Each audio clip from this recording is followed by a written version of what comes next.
दोस्तों बहुत बड़ी खबर निकल कर आ रही है मुफ्ती सलमान अजहरी साहब को लेकर।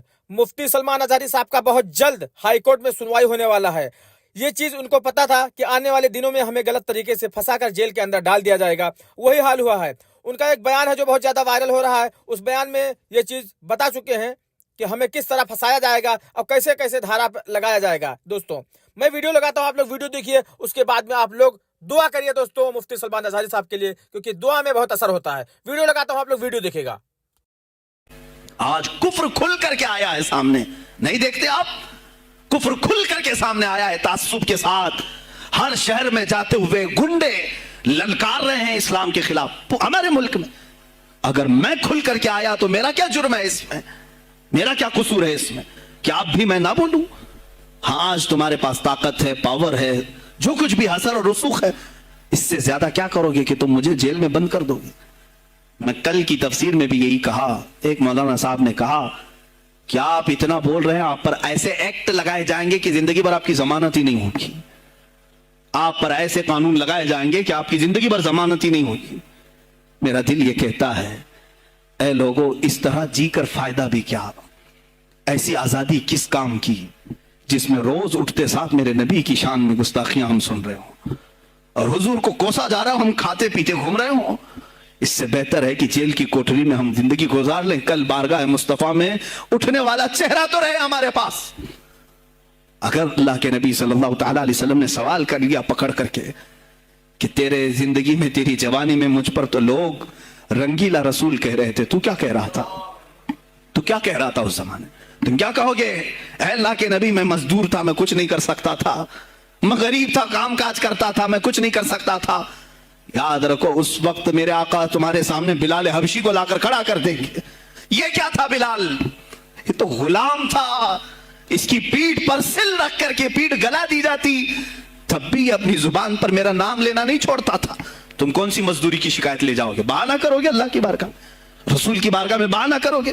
ऐ गिरोहे उलमा, तुमको अल्लाह ने मिंबर दिए हैं खिताबत के लिए। अल्लाह ने अपने रसूल का मिंबर तुम्हें दिया है, इसलिए नहीं कि तुम हुकूमत की खुशामदी करो, तुम अपने वक्त के तागूती कुव्वतों की खुशामदी करो, इसलिए नहीं, बल्कि आज तुमसे कौम मुसाफा करके हाथ चूमती है सिर्फ इसलिए कि तुम्हारी जुबान पर नामे मुस्तफा है। आज उलमा की जो इज्जत है सिर्फ इसलिए, तुम्हारी पगड़ियां, तुम्हारे जुब्बे देख करके कौम इज्जत नहीं करती, सिर्फ इसलिए इनके दिलों में तुम मचलते हो कि तुम मुस्तफा करीम की बातें करते हो। उलमा को जानना चाहिए कि तुम्हारी इज्जत नबी से वाबस्ता है। आबरूए माज़ा नामे मुस्तफा अस्त। हमारी आबरू, इकबाल ने कहा था, हमारी आबरू नामे मुस्तफा से वाबस्ता है। अगर उसी नाम को किसी ने छेड़ा तो फिर हमारा जीकर मतलब क्या है? हम किस काम के? मैं एक मिसाल से समझाता हूं। मस्जिद है, दीवार के पेंट को अगर किसी ने खुरच लिया तो हो सकता है माफ कर दें, हम उसको छोड़ दें। किसी ने लकीर निकाल दी दीवार पर, हम छोड़ दें उसको। लेकिन मियां वो हमारे सामने आकर पिल्लर हिलाने लग गया और मस्जिद का ये पिल्लर तोड़ने लग गया, खामोश बैठोगे? और अगर तुम खामोश बैठे तो इसका अंजाम क्या होगा? उसने पिल्लर हिलाया तो सिर्फ पिल्लर नहीं टूटेगा, ये छत पूरा सबके ऊपर गिरेगा। आज जालिम कुफार पूरे तुम्हारी जड़ को हिला रहे हैं, मेरे नबी की जात को, सीधे मुस्तफा करीम की जात को हिला रहे हैं। अल्लाह के हबीब सल्लल्लाहु ताला अलैहि वसल्लम की नामों को हल्के में मत लेना मेरे अजीजों। लाखों जाने जाती हैं जाए इस नाम पर, हुजूर अकरम सल्लल्लाहु ताला अलैहि वसल्लम की जात को हल्के में मत लेना। और अगर इन्होंने हिलाना शुरू किया है अगर हुजूर की जात पर, हैरत हो रही, 25,000 पोस्ट तुम में से किसने कंप्लेंट की है? साइबर क्राइम को कंप्लेंट कर सकते थे। हमारे जज्बात को ठेस पहुंचा है। हम आजाद मुल्क में रह रहे हैं, मेरे नबी से छेड़छाड़ क्यों हो रही है? किसी ने आवाज उठाई? कुछ है इल्ला माशाअल्लाह, कुछ उलमा, कुछ वकला इसके पीछे लगे हुए हैं। लेकिन मेरे अजीजों, हर मुसलमान का यह है तुम्हारी निस्बत रसूल पाक से है। अब इन्होंने हिलाना शुरू किया तो इंतजार करो, जिस दिन ये छत गिरेगी अजाब बनकर सब पीछे जाएंगे, सब उसमें गिरफ्तार होंगे इंशाअल्लाह अज़ीज। हम मुहिम छेड़ेंगे, हम मुहिम छेड़ेंगे इस बात की।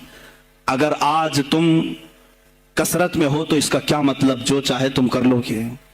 हम इतने गए गुजरे तो नहीं हैं कि हमारे नबी के ऊपर भी तुम चले जाओ। हाँ, हमें रौंद दिया, हमें मार दिया, हमें कत्ल कर दिया, सब बर्दाश्त कर लिया, लेकिन अब इससे आगे नहीं बर्दाश्त करेंगे इंशाअल्लाह अज़ीज। मैं आवाज देता हूं इसी मिंबर से, ऐ गिरोहे उलमा, اے جماعت صوفیہ، اے خانقاہ کے گدی نشینوں باہر آؤ، آؤ حکومت وقت سے ایک مطالبہ یہ کرو، اے حکومت وقت کے تخت پر بیٹھنے والوں، ہمارے ہند میں پارلیمنٹ میں بھی ایسا قانون پاس کرو کہ کوئی میرے نبی کی ذات پر بھونکے تو اسے موت کی سزا ہو جائے۔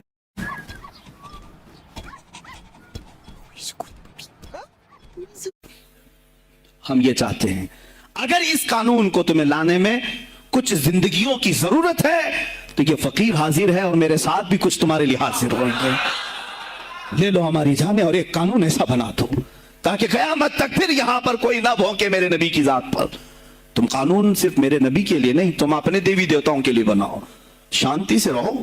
ہم نے کبھی تمہارے خلاف بھونکا نہیں ہے، ہم نے کبھی دیوی دیوتاؤں کو چھیڑا نہیں ہے، اس لیے کہ اسلام اس کی اجازت نہیں دیتا، ہم گالی نہیں دیتے، ہم اسلام کی حقانیت سے بیان کرتے ہیں، لیکن خاموش رہنے کی یہ سزا ہمیں دی جا رہی ہے کہ ہمیں گالیاں دیتے دیتے یہ اب ہمارے نبی تک پہنچ گئے، ہماری ماں عائشہ صدیقہ تک پہنچ گئے اور ہمارے تمام اکابرین اسلاف تک پہنچ گئے، اور 25 کروڑ کی تعداد میں خاموشی یہ اچھی نہیں ہے میرے عزیزو، اچھی نہیں ہے۔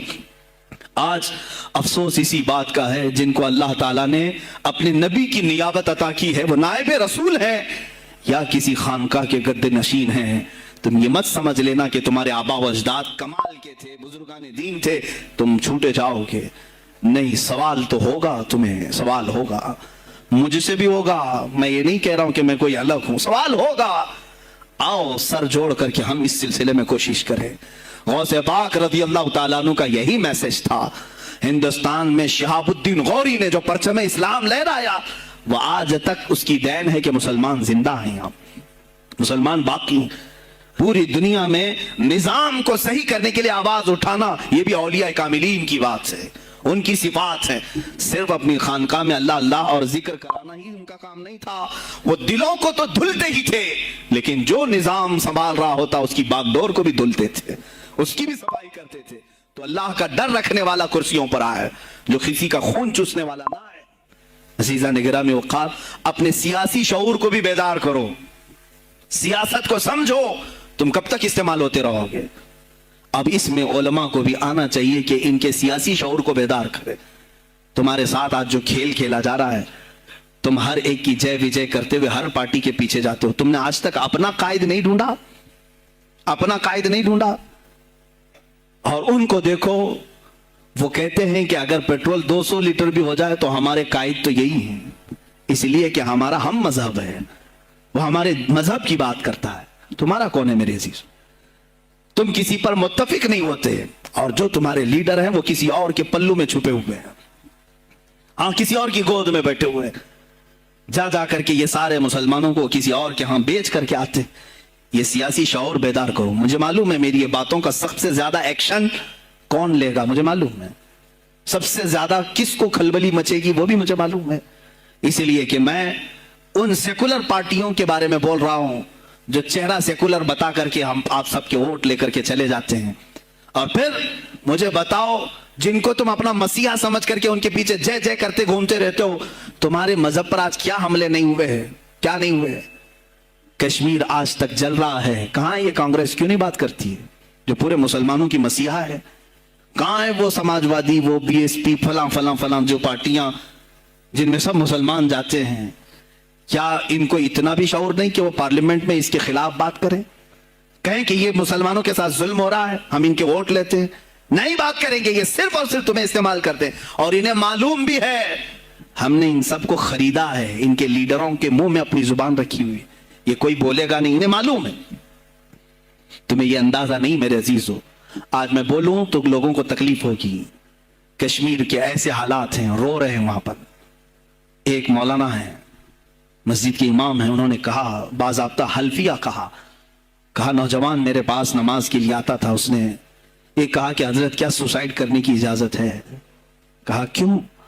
کہا میرے گھر میں کچھ لوگ داخل ہوئے، میں ان کا نام ذکر نہیں کر رہا ہوں، کچھ لوگ داخل ہوئے، مجھے ہاتھ باندھ کر کے کھڑا کیا، میری ماں اور میری بہن کو ننگا کیا، میرے سامنے کپڑے اتارے اور ان کی عزت لوٹی، اور اس کے بعد مجھے ہاتھ کھول کر کے چھوڑ دیا۔ مجھے بتائیں اس کے بعد بھی جینے کا کوئی مقصد رہتا ہے؟ مجھے بتائیں اس کے بعد بھی जीने का कोई हासिल है। ये सब तुम्हारे साथ भी होगा। जहां मेजॉरिटी उनकी मुसलमानों की थी वहां ये नंगा नाच करके दिखाया है, तो यहां तो तुम बहुत किल्लत में हो। तुम्हारे साथ बहुत कुछ हो सकते हैं, अब भी अगर खामोश रहे। इसीलिए मैं बार बार कहता हूं, उठो वो घर ना हश्र ना होगा फिर कभी, दौड़ो के जमाना चाल अपनी चल गया। तुम अपनी सियासत को मुंतखब करो, तुम अपनी क़ियादत को मुंतखब करो, और अगर अभी भी सियासी लाशऊरी की जिंदगी गुजारते रहोगे, लुकमे बनते चले जाओगे, ये खाते चले जाएंगे। बात मैं सुल्तानुल औलिया गौसे पाक की कर रहा था, लेकिन मुझे ये हालात पर गुफ्तगू जरूर करनी है, इसलिए कि मुझे मालूम नहीं है कि मेरी जुबान पर कब ताले लगाए जाएंगे या मेरी गर्दन पर कब छुरी फेरी जाएगी, मुझे इसका अंदाजा नहीं। लेकिन ऐ मुसलमानों, तुम मेरी जात से उलझते हो तो उलझ जाओ, मुझे अगर ब्लेम करते हो, ताने मारते हो तो मार लो। चंद दिनों की बात है, जब तक मेरी सांसें चल रही हैं तब तक मुझे गालियां दोगे, लेकिन जिस दिन मैं भी दुनिया से जाऊंगा उस दिन तुम हमारी बातें याद रखोगे। उस दिन याद करोगे। मुझे अपने बच्चों को यही बताना है कि अब वो दौर आया है जहां मिंबरों से भी बोलने में अब घबराहट है। लोग अपने खौफ के मारे ऐसे हैं कि अपनी रोजी रोटी के चक्कर में मेरे मुस्तफा की गालियां सुनना बर्दाश्त कर रहे हैं। देता है, देने दो ना, हमारा क्या बिगड़ता है। इस पोजीशन में तुम आए हो आज, तुम्हारा ईमान जब इतना बुज़दिल है तो तुम्हारे दिलों में कौन सा ईमान बाकी रह जाएगा। इसलिए शऊर पैदा करो। अगर औलिया की निस्बत तुम्हारे दिल में जरा बराबर भी बाकी है तो उठो मेरे अजीजों, आप क़यामत के दिन जवाब दे होंगे मेरे नबी सल्लल्लाहु ताला अलैहि वसल्लम की अजमत पर। आज जो हमले हो रहे हैं यह हमारी जिंदगी का सबसे बड़ा इश्यू है। आज मुतालबे करो, मांगो तो किस चीज को मांगो, बस ये है कि मेरी नबी की इज्जत सलामत रहे, मुझे दुनिया में और कुछ नहीं चाहिए। इतना मुतालबा तो कर सकते हो, इतना मुतालबा करो, और फिर देखो मेरे मुस्तफा की तरफ से इनाम क्या मिलेगा, अल्लाह की तरफ से इनाम क्या मिलेगा। अरे वो मर्द कलंदर जो पाकिस्तान में अभी शहीद हुआ, किस बात का ऐलान करता था, किसको पुकारता था, किसको ललकारता था, सिर्फ यही तो बात करता था कि ताजदार खत्म नबूवत। और मैदान में माजूरी के साथ भी आकर कहता था लब्बैक या रसूल अल्लाह, अल्लाह के रसूल मैं हाजिर हूं, अपनी जान लेकर आया हूं। और तुम याद रखना, तुम्हारी टांगें तो सलामत है, कल बरोज़े क़यामत हो सकता है तुम्हारा सामना उस खादिम हुसैन से हो, तुम्हारी टांगें देख करके पूछी जाएंगी। क्या आपकी कंपनी एक रिवॉल्विंग डोर बन गई है? यहाँ से एम्प्लॉय आता है और यहाँ से ट्रेन होकर निकल जाता है, दूसरी जगह हायर सैलरी पे चला जाता है। बहुत से एसएमईज का ये माजूर होने के बाद जब कोई मैदान में मेरे नबी की अजमत पर पहरा देने के लिए आ सकता है, तो तुमने अपनी टांगें किस काम के लिए रखी थी? मेरे अजीजों, मैंने जितनी ताकत मुझे अल्लाह ने दी मैं बोल रहा हूं, अब इसके बाद का महाज तुम्हें संभालना है, आगे की हमारी फिक्रों को तुम्हें ले जाना है। शायद उस जमाने में हम जी रहे हैं जहां इतनी आजादी नहीं होगी, छोटी सी बात को आज बहुत बड़ा बना करके उसे खत्म किया जाता है। लेकिन मुझे अंदाजा है इस बात का, हिंदुस्तान की आजादी में भी मेरे अकाबिरीन में 30,000 उलमा ने अपनी जानें दी हैं। कश्मीर से लेकर दिल्ली तक हर दरख्त पर एक आलिम की लाश लटकी हुई थी, उनकी जानें, उनकी कुर्बानियां रायगा नहीं गई। 70 साल से हम मजे ले रहे हैं, उनकी कुर्बानियां हैं ये। अल्लामा फजल हक खैर आबादी को अंडमान निकोबार पूरी जिंदगी के लिए कैद करके खत्म कर दिया गया, मजार भी वहीं पर है आज। तो आज मुझे अंदाजा है, अगर मैंने इस बात की शुरुआत की है, हो सकता है ये जो कुछ भी हमारे साथ करें, लेकिन मुझे मेरे रब्बे जुल जलाल की जात पर यकीन है। मैं यही कहूंगा, ऐ अल्लाह, अगर हमारे मुकद्दर में शहादत है तो इससे बेहतर कोई और मौत है नहीं। ऐ रब्बे जुल जलाल, इस हालत में दुनिया से उठा जब तू हमसे राजी हो। अगर तूने हमारे लिए एक लम्हे के लिए भी नाराजी है, मौला फिर हमें मोहलत दे दे कि तुझे राजी करके जाए, तुझे राजी करके जाए। मेरे मुस्तफा सल्लल्लाहु ताला अलैहि वसल्लम को कब्र में हमें देखना है, इसलिए हम कब्र में जा रहे हैं, लेकिन इस हाल में दुनिया से जाएं कि उनकी अजमत पर कुछ बोल तो सके, उनकी नामोस पे कुछ कर तो सके। अजीजा ने गिरामी, सुल्तानुल औलिया शहीनशाह बगदाद रज़ी अल्लाह तआला अन्हु की जात पर जो उनकी करामात हैं, वो सारी चीजें फिर कभी मैं जिक्र करूंगा। आज इसी पर मैं इख्तिताम करता हूं, इसी पर जियो और इसी पर मरो। उन्हें जाना, उन्हें माना, न रखा गैर से का। लिल्लाहिल हम्द, मैं दुनिया से मुसलमान गया, आज ले उनकी पनाह, आज मदद मांग उनसे, फिर न मानेंगे क़यामत में अगर मान गया। इसलिए कि रसूल पाक सल्लल्लाहु ताला अलैहि वसल्लम के सिवा कोई उस क़यामत के मैदान में तुम्हारा दस्तगीर नहीं है जब तक वो तेरी सिफारिश ना करें। अल्लाह भी तुझसे कलाम करने वाला नहीं है। जब इमाम अहले सुन्नत ने यहां तक कह दिया खलील व नजी मसीह व सफी सभी से कहीं ना बनी, ये बेखबरी की खल्क फिरी कहां से कहां तुम्हारे लिए, रसूल पाक ही के लिए तुम वहां पर भी उठाए जाओगे। मैं यही मैसेज दे करके जाऊंगा जो मेरे मुर्शिद गिरामी ने आखिरी वक्त दिया था। जिंदगी ये नहीं किसी की किसी के लिए, जिंदगी है नबी की नबी के लिए। ना समझ मरते हैं जिंदगी के लिए, ना समझ मरते हैं जिंदगी के लिए, जीना मरना है सब कुछ नबी के लिए। बुल हवस सुन, सीम और जर की बंदगी अच्छी नहीं। बुल हवस कहते हैं हवस का पुजारी, ख्वाहिशात का पुजारी। मेरा मुर्शिद ये कहकर गया है हमें, बुल हवस सुन, सीम और जर की बंदगी अच्छी नहीं, उनके दर की भीख अच्छी सरवरी अच्छी नहीं, उनके दर की भीख अच्छी सरवरी अच्छी नहीं। और कहते हैं जो पिया को भाई अख्तर वो सुहाना राग है, जो पिया को भाई अख्तर वो सुहाना राग है, जिससे नाखुश हो पिया वो रागनी अच्छी नहीं। जो मेरे नबी को ना पसंद आए वो बात ही अच्छी नहीं, जो मेरे नबी को ना पसंद काम हो वो काम ही अच्छा नहीं, जिससे नाखुश हो पिया वो रागनी अच्छी नहीं। व आखिर दावाना अनिल हम्दुलिल्लाहि रब्बिल आलमीन।